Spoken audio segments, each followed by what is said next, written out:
하나님께 맡겨드립니다. 감사합니다. 예수님 이름으로 기도드렸습니다. 아멘. 저희 지난 시간에는 솔로몬 왕의 아들이자 남유다의 첫 번째 왕인 르호보암 왕에 대해서 저희가 살펴보았습니다. 르호보암 왕의 지난 시간에 대해서 잠시 말씀을 나누면, 르호보암 왕이 되자마자 위기가 찾아왔습니다. 솔로몬 왕의 과도한 노동과 세금을 부과함으로 인해 지쳤던 이스라엘 10지파 백성들이 탄원을 했던 것입니다. 그 위기 앞에 르호보암 왕은 하나님을 의지하기보다 사람을 의지했고, 하나님 편에 선 사람보다 자기와 친한 사람의 조언을 들으므로 잘못된 선택을 하게 되었습니다. 결국 백성들의 마음은 떠났고 이스라엘 10지파는 북이스라엘을 세우고 여로보암을 왕으로 세우게 되었습니다. 다음 슬라이드 한번 보시면요, 통일 이스라엘의 초대 왕은 사울이었고 그 다음이 다윗, 그리고 솔로몬이 왕이 되어 다스렸습니다. 그리고 지난 시간에 살펴보았던 것처럼 르호보암 때에 왕국이 나뉘고 남왕국 유다는 르호보암 왕이, 북왕국 이스라엘은 여로보암 왕이 되어서 이제 다스렸습니다. 오늘은 북이스라엘의 초대 왕 여로보암에 대해 살펴보겠습니다.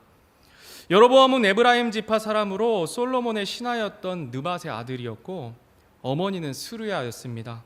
어머니에 대한 설명으로 과부 여인이라고 기록하고 있는데요, 여로보암은 아버지를 여의고 홀 어머니 밑에서 자랐던 것 같습니다. 여로보암 이름의 뜻은 백성이 증가한다라는 의미를 가지고 있습니다. 조금 후에 살펴보겠지만 여로보암 자신의 이름처럼 그 백성에 집착을 했던 것 같아요. 백성이 빼앗길 것을 두려워하여 수많은 죄악을 저지르게 됩니다. 여로보암 왕은 북이스라엘을 22년 동안 통치하였습니다. 열왕기상 11장 28절 말씀입니다. 그때 이 사람 여로보암은 강한 용사더라. 그 청년이 부지런한 것을 솔로몬이 보고 그를 치리자로 삼아 요셉의 집의 모든 책무를 맡게 하였더라. 지난주에도 살펴보았지만 여로보암은 강한 용사였다 기록합니다. 성품 또한 부지런했다고 기록하고 있습니다. 그의 재능과 성품 때문에 사람들에게 인정을 받았고 결국 솔로몬 왕에게까지 눈에 들어 예루살렘의 여러 공사와 사업들을 감독하는 요셉의 집의 치리자로 임명되었습니다. 여기서 요셉의 집이란 이스라엘 10지파를 의미합니다.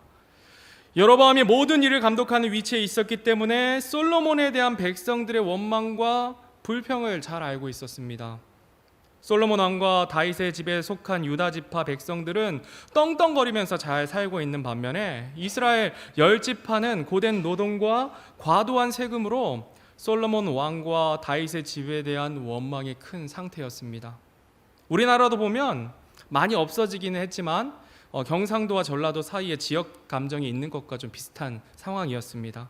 경상도 배경에 대통령이 집권하면 그 지역 위주로 개발이 진행되고, 또 전라도 배경에 대통령이 집권하면 그 지역이 발전하면서 서로 간에 어떤 앙금이 쌓이게 되지 않았습니까? 솔로몬 왕은 유다 지파 사람이었기 때문에 상대적으로 유다 지파에 유리한 정책을 펼쳤습니다. 여로보암 역시 이스라엘 10지파 중 하나인 에브라임 지파 사람이었기 때문에 이런 지파 백성들의 불만을 자연스럽게 알고 있었고 가지고 있었습니다. 그러던 어느 날 여로보암은 예루살렘에 나가는 길에 대언자 실로 사람 아히야를 만납니다. 그 대언자 아히야는 자신의 새 겉옷을 12조각으로 찢어서 그중 10조각을 여로보암에게 주면서 이렇게 이야기합니다. 열왕기상 11장 30절 31절 말씀입니다.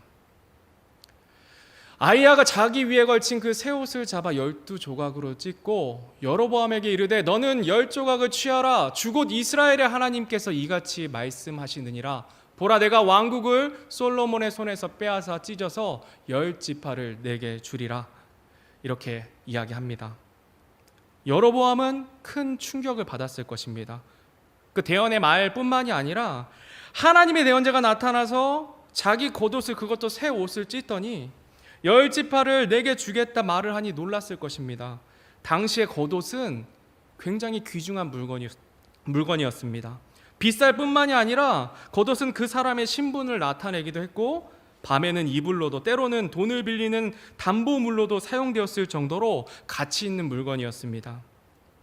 비싼 겉옷은 오늘날로 하면 1억 원 정도의 가치를 지닌 것도 있다고 합니다.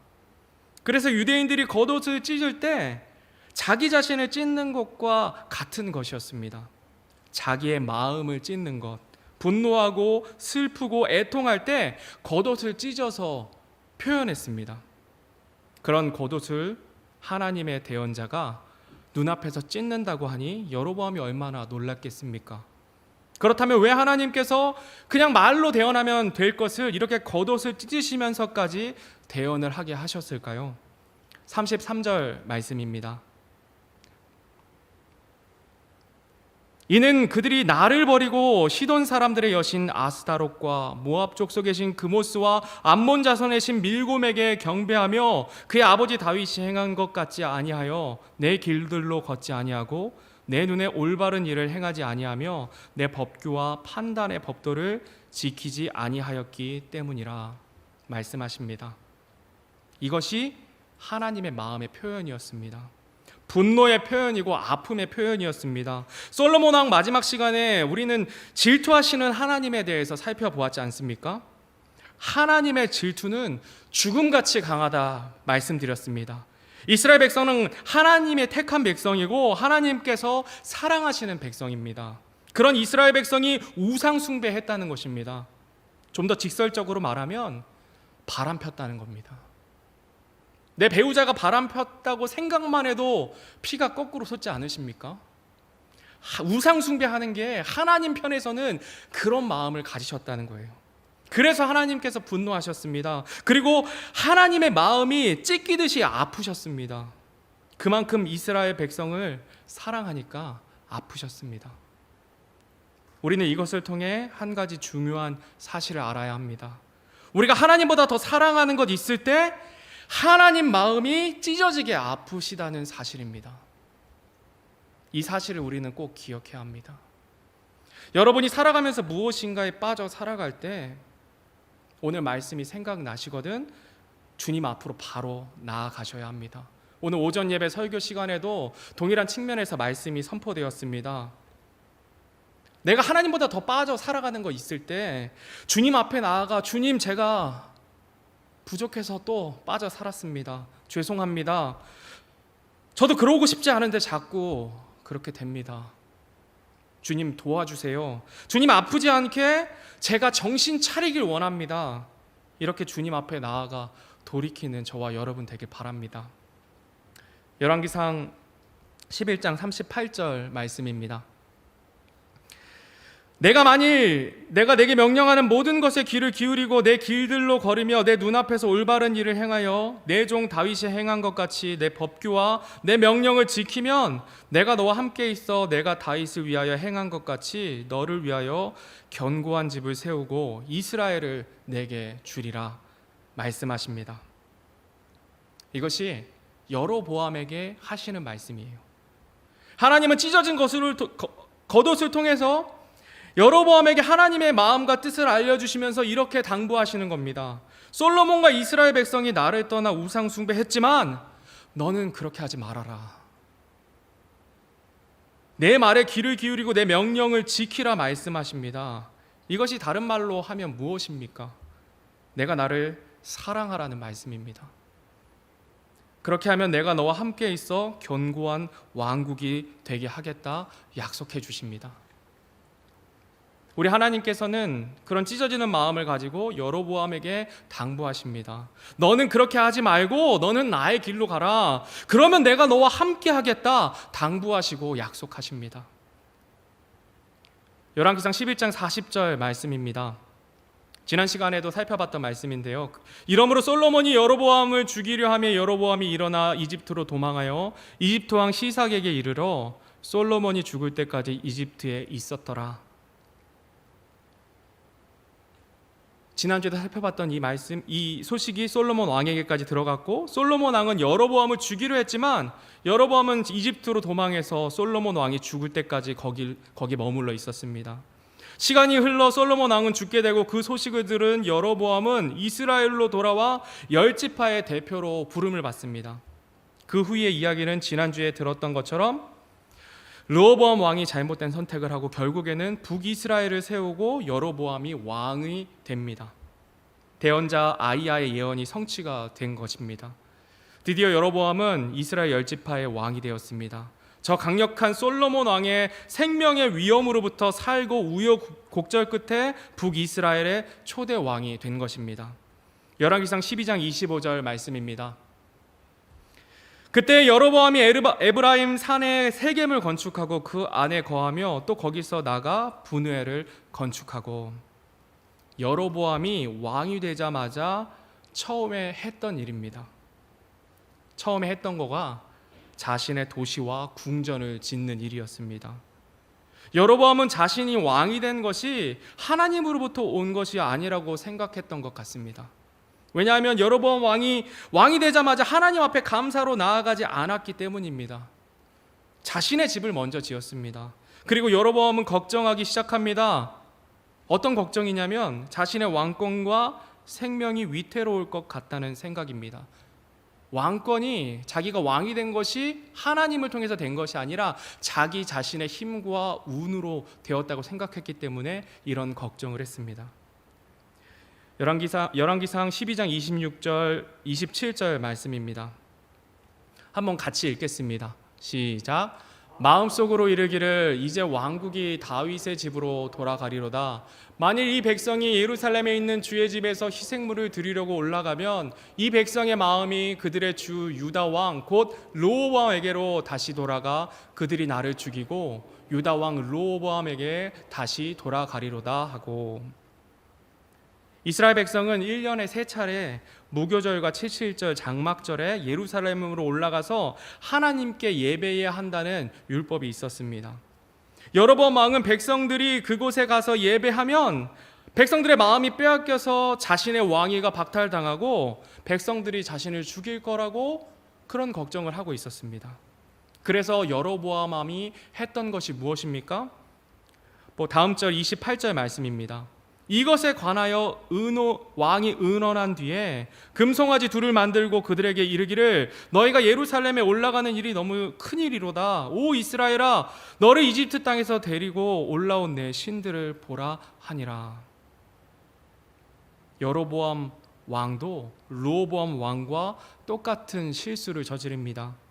이것에 관하여 왕이 의논한 뒤라고 되어 있는데요, 위기가 왔을 때 여로보암 왕 하나님을 찾지 않고 사람을 의지합니다. 사람을 의지해서 나온 대책이 무엇입니까?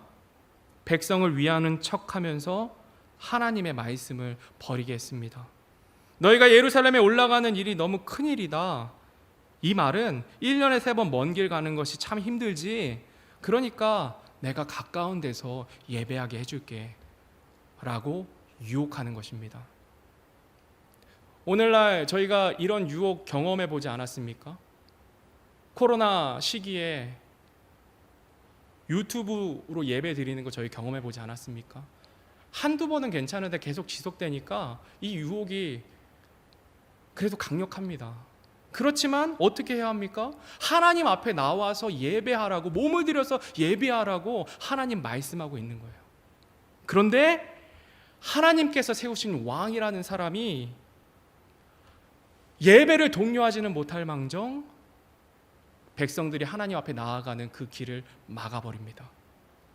자신의 안위를 위해서 백성들이 하나님의 말씀을 버리게 합니다. 자신뿐만 아니라 이스라엘 백성 모두에게 하나님의 말씀 버리게 만듭니다. 이뿐만이 아닙니다. 하나님께서 가장 싫어하시는 우상을 만들어서 그 금송아지가 하나님이라 선포합니다. 다음 페이지 보시면요, 여로보암 왕은 이스라엘 백성들이 예루살렘에 가지 못하도록 금송아지 우상 두 개를 만들어서 하나는 베델에 두었습니다. 저기 동그라미 표시 보이는지 모르겠어요. 저 아래쪽에 있습니다. 남유다 바로 위에 있는 분홍색 바로 위에 있는 곳에 베델에 그렇게 금송아지 하나를 두고 하나는 저 북쪽 끝에 단에 두었습니다. 베델에 두어서 하나님께로 나아가는, 예루살렘으로 나아가는 그 길목을 차단했고, 단에 두어서 하나님으로부터 더 멀어지도록 만들어 버립니다.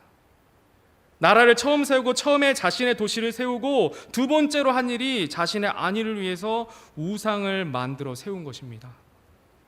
이것은 자신만 망하게 하는 것이 아니라 이스라엘 열 지파 모두를 하나님을 떠나 범죄하게 만든 것입니다. 여로보암의 만행은 여기서 그치지 않았습니다. 31절 말씀에 보면 그가 또 산당들의 집을 짓고 레위의 아들들이 아닌 자들 곧 백성 중에서 가장 천한 자들을 제사장으로 삼았으며, 제사장들을 아무나 세웠습니다. 하나님의 법은 제사장은 반드시 레위인들 중에서 세워야 했습니다. 그리고 30세 이상 되어서 철저하게 훈련된 사람을 세워야 했습니다. 성전에서 봉사하는 사람 30세 이상 훈련된 자들만 세워졌습니다. 그러나 여로보암은 어떻게 했습니까? 아무나 세웠습니다. 원하는 사람은 다 제사장이 될 수 있었습니다. 거기다 절기도 자기 마음대로 바꿨습니다. 자기가 정한 날에 산당에 가서 금송아지 우상을 섬기도록 한 것입니다. 제가 이 말씀을 묵상하면서 성서침례교회에 온 것이 얼마나 감사했는지 모릅니다. 사실 지금의 기성교회들은 시험만 치르면 목사 안수 다 줍니다. 제가 모든 목사님들이 다 잘못했다고 하는 이야기 아닙니다. 제가 그곳에 있었기 때문에 압니다. 한국 교회의 현실을 이야기하는 것입니다. 정말 아무나 자기가 원하면 목사 안수 받을 수 있습니다. 그런데 우리 성서침례교회 그렇지 않습니다. 목사 안수 받기 전에 그 사역자가 부르심을 받은 그 간증을 듣고 또 구원 간증을 듣고 그 사역자의 삶을 보고 열매를 보고 성품을 보고 성도 총회를 통해서 교회의 권위로 목사 안수를 줍니다. 이것이 얼마나 감사하고 감격스러운지 모릅니다. 내일도 평택 성서침례교회 한영민 전도사님의 목사 안수 예배가 있습니다. 그동안 하나님의 부르심을 받고 신실하게 교회를 섬겨 오셨고 이제 목사님으로 세움을 받게 됩니다. 여러분들 복된 안수 예배 될 수 있도록 기도 부탁드립니다. 목사 안수 예배 갈 때마다 저에게 감격이 있습니다. 제사장이 철저하게 훈련받고 검증을 거친 뒤에 세워지는 것처럼 그렇게 하나님의 종으로 세워진다는 것이 저에게도 안심이 됩니다. 도전이 되고 감사가 됩니다. 하나님께서 허락하신다면 저도 그 길 가길 원합니다. 그런데 제가 원한다고 되지 않습니다. 하나님의 부르심을 받아 철저히 훈련받고 검증받고 하나님께서 세워주셔야 가능하다는 사실이 저에게 얼마나 큰 위로가 되고 안심이 되는지 모릅니다. 하나님 영광 가리는 일이 될 수 있지 않습니까? 그렇게 훈련받고 검증된 분들이 성서침례교회에서 하나님의 사역을 감당하니 성도님들이 어떻겠습니까? 하나님께 마음을 향하지 않겠습니까? 그러나 북이스라엘 백성들은 그렇지 못했습니다. 자격도 없고 훈련받지도 않고 백성 가운데 가장 천한 자들이 제사장 되었습니다. 북이스라엘 백성들은 하나님으로부터 더더욱 멀어질 수밖에 없었습니다. 하나님께서 대언자 아이야를 통해 옷을 찢어가면서 너는 그렇게 하지 말 것을 명령하셨음에도 여로보암은 솔로몬 왕보다 더한 악을 행합니다. 이것을 보신 하나님의 마음은 어떠하셨을까요? 마음이 정말 찢어지셨을 것 같습니다. 그래서 하나님께서는 다시금 대언자를 보내서 여로보암에게 경고하십니다. 열왕기상 13장 1절 말씀인데요. 보라, 하나님의 사람 하나가 주의 말씀으로 말미암아 유다에서 나와 베델에 이르렀는데 여로보암이 제단 옆에 서서 분향함으로. 하나님께서 경고하시는 그 순간에도 여로보암 왕은 하나님 앞에 범죄합니다. 왕은 제사장이 아니면 제단에 올라서 분향하는 것은 제사장만 할 수 있는 것입니다. 정말 다방면으로 하나님의 말씀을 어긴 최악의 왕입니다. 그런 여로보암 왕을 향해 대언자는 하나님의 말씀을 선포합니다. 다음 절 말씀에 그가 제단을 향하여 주의 말씀으로 외쳐 이르되 오 제단아 제단아 주가 이같이 말하노라. 보라, 다윗의 집에 요시아라는 이름의 아이가 태어나리니 그가 내 위에 분향하는 산당들의 제사장들을 내 위에 헌물로 드릴 것이요 또 사람들의 뼈를 내 위에서 태우리라 하고. 여로보암이 만든 이 우상과 제단을 요시아라는 이름의 아이가 태어나 거짓 제사장들의 뼈를 태울 것이라고 예언합니다. 이 놀라운 예언은 대략 300년 후에 어김없이 성취됩니다. 이 이야기는 나중에 요시야 왕에 대해서 말씀을 전할 때 자세하게 나누도록 하겠습니다. 이 선포를 들은 여로보암은 화가 났습니다. 그래서 손을 뻗어서 군사들에게 그 대언자를 잡으라 명령합니다. 그런데 그 뻗었던 여로보암의 손이 어떻게 되었습니까? 갑자기 말라버렸습니다. 뼈같이 다 들러붙었어요. 여로보암 왕은 자신의 손이 마르자 갑자기 태도가 돌변합니다. 그 대언자에게 간구합니다. 6절 말씀입니다. 왕이 하나님의 사람에게 응답하여 이르되 이제 주 곧 내 하나님의 얼굴에게 은혜를 간구하고 나를 위해 기도하여 내 손이 다시 회복되게 하라. 하나님의 사람이 주께 간청하니 왕의 손이 다시 회복되어 전과 같이 되니라. 여로보암 왕 갑자기 자기 손이 마르게 되었는데 어떻게 합니까? 자기 손을 회복하게 해달라고 입장을 바꿔서 간구합니다. 자신의 죄를 회개하고 고백하는 것이 아니라 자기 손을 회복되게 달라고 간구합니다. 그런데 하나님께서는 하나님의 사람을 기도를 들으시고 회복시켜 주십니다. 저는 이해가 되지 않습니다. 근데 하나님이 이렇게 하셨어요. 하나님의 마음은 어떤 마음이냐면 하나님께서 여로보암 왕에게 다시금 기회를 주신 것입니다. 대언자를 통해 주신 경고가 여로보암 왕이 돌이켜 회개할 기회였던 것입니다. 그런데 여로보암 왕은 그 기회를 다시 걷어차 버립니다. 자신의 손만이 중요했습니다. 회개하지 않았습니다. 그러자 또 다른 어려움이 여로보암 왕에게 찾아왔습니다. 마른 손 사건이 있은 직후에 여로보암의 아들 아비야가 병이 들게 됩니다.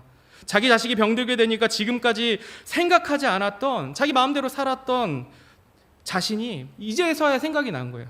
왕이 될 것을 대언한 그 대언자가 생각이 났습니다. 아들이 병들게 되면 어떻게 해야 합니까? 자기 자신이 하나님 앞에 나가서 엎드려야 되지 않겠습니까?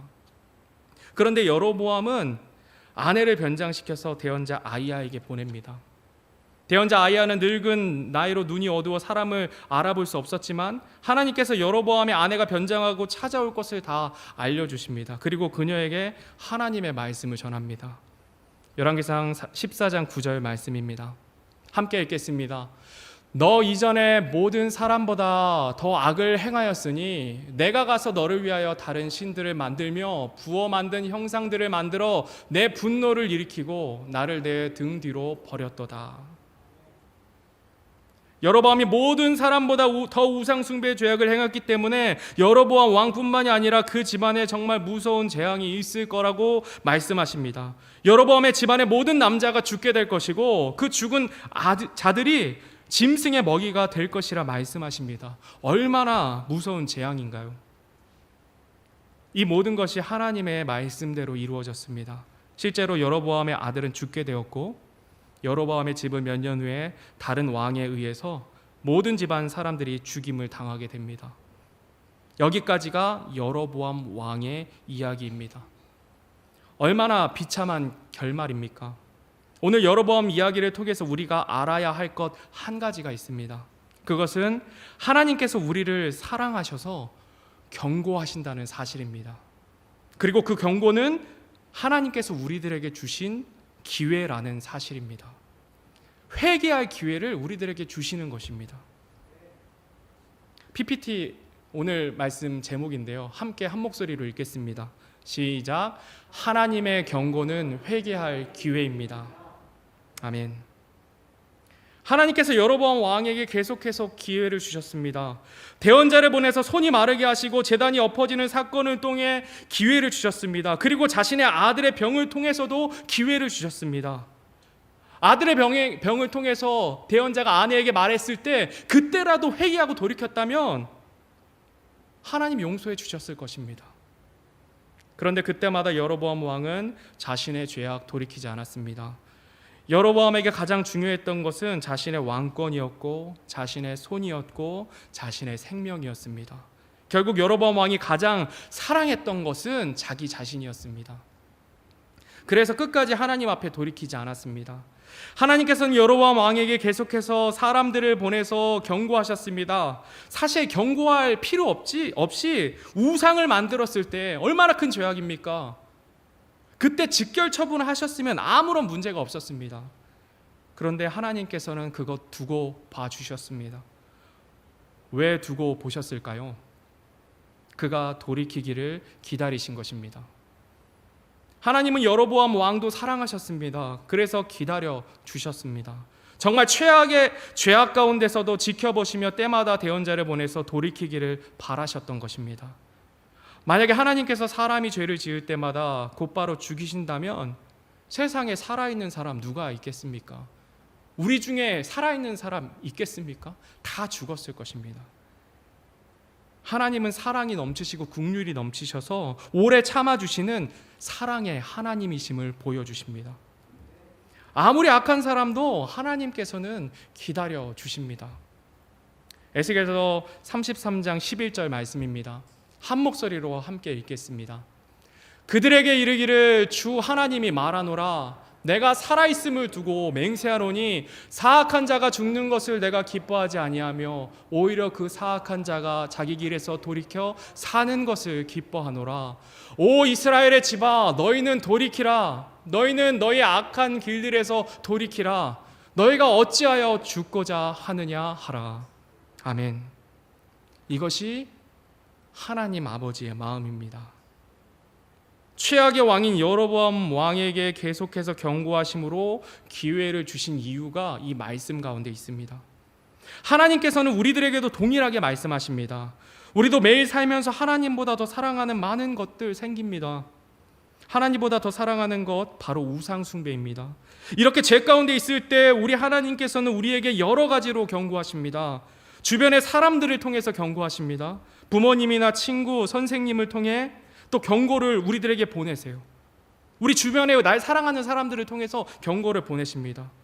그리고 주일날 하나님의 말씀을 통해서 경고하시고 또 우리 마음에 성령 하나님께서 찔림을 허락해 주세요. 그래도 안 들으면 어떻게 됩니까? 우리 삶에 문제가 하나 둘 생기게 됩니다. 마음의 평안이 사라집니다. 문제가 생기기 전에 우리 어떻게 해야 되겠습니까? 하나님께서 찔리는 마음 주실 때 어떻게 해야 되겠습니까? 요새 말씀이 계속 이런 측면에 나오지 않습니까? 우리들 내면에 하나님께서 보기 싫어하시는 죄악에 대해서 계속 말씀이 나오지 않습니까? 그럴 때 우리가 어떻게 해야 합니까? 하나님 말씀 앞에 돌이켜야 합니다. 말씀 앞에 돌이켜서 우리 살아야 합니다. 하나님께서 우리 주변 사람들을 통해서도 경고하실 수 있습니다. 부모님의 잔소리를 통해서 여기 뭐 그쵸 아직도 있으시니까 부모님 잔소리를 통해서 우리 부모님 나이가 들어도 저희 부모님이잖아요. 그러니까 잔소리 하세요. 같은 얘기 계속 하세요. 남편이나 아내를 통해 또 친구를 통해 자주 듣는 싫은 소리들 우리 있지 않습니까? 여로보암은 같은 경고를 반복해서 들었습니다. 우리 부모님께서 잔소리 하실 때도 어떻게 하십니까? 반복해서 하십니다. 왜 반복해서 이야기하십니까? 안 고치니까 반복해서 이야기하십니다. 여러분은 지금 머릿속에 주변 사람들로부터 무슨 잔소리를 자주 듣고 있는지 잘 한번 생각해 보시기 바랍니다. 그리고 혹시나 이것이 하나님께서 나에게 주시는 경고가 아닌가 생각해 보고 주님 앞에 나아가시길 바랍니다. 지난번에도 말씀드렸지만 제가 어릴 적에 자주 듣는 잔소리가 있었습니다. 이게 부끄럽지만 어디 가서 난척하지 말라는 소리였습니다. 잘난 척하지 말고 겸손하게 행동하라는 말씀이셨어요. 어머니가 왜 이 말씀을 저에게 반복적으로 하셨겠습니까? 잘난 척하니까 제가 교만하니까 그렇게 얘기하셨습니다. 참 또 이거 부끄러운 얘기, 이거 꺼내기가 힘든 얘기예요. 저를 가장 아끼고 사랑하는 저의 아내도 저한테 하는 이야기가 있어요. 옆에 있는 사람 나쁜 사람 만드는데 최고라고 이야기합니다. 아 이제 부끄러워요. 이거 착한 척한다고 이야기합니다. 자기만 옳은 사람이라고 이야기합니다. 제 마음에 찔림이 있어요. 왜 그렇습니까? 제가 아니까 저를. 날 가장 사랑하는 두 사람이 공통적으로 하는 경고입니다. 제가 하나님 앞에 기도하는 제목이에요. 주님, 저 겸손하게 해주세요. 예수님 겸손하셨던 것처럼 저도 겸손하게 해주세요라고 기도합니다. 때때로 교만한 저를 발견할 때마다 마음이 너무 아픕니다. 이게 마음이 아프다는 표현보다 더해요. 제가 저의 교만한 저의 모습을 하나님 말씀 앞에 발견할 때마다 진짜 역겨운 마음이 있어요. 저를 향한. 여러분들 그렇지 않습니까? 내 내면에 있는 죄악들 하나님께서 들춰주실 때 어떻습니까? 하나님 앞에 죄스럽고 주님 앞에 너무나 아프지 않습니까? 그래서 전 주님 빨리 오셨으면 좋겠어요. 이 죄악된 육신 벗고 죄짓지 않은 영화로운 몸으로 변화되어서 주님 온전히 사랑하고 온전히 섬기를 바라는 마음이 있습니다. 여러분들도 그렇지 않으십니까? 여러분들도 하나님 앞에서 죄악된 자신의 모습이 있을 것입니다. 자기만 아는, 그리고 내 아내랑 날 사랑하는 사람들만 아는, 교회 사람들 모르는. 오늘 말씀 들으면서 주님께서 나에게 하시는 경고가 무엇인지 생각해 보시고 하나님 앞에 나아가서 자백하고 돌이키는 저와 여러분 되길 바랍니다. 매일매일 삶 속에서 하나님께서 여러 가지 모양으로 경고하심으로 기회를 주실 때 더 늦기 전에 그 기회를 붙잡아 죄악에서 돌이키는 저와 여러분 되길 바랍니다. 그리고 꼭 기억해야 할 것은 주님의 그 경고는 우리가 돌이켜 살기를 바라시는 주님의 사랑이라는 사실, 여러분들 꼭 기억해 주시기 바랍니다. 기도하겠습니다.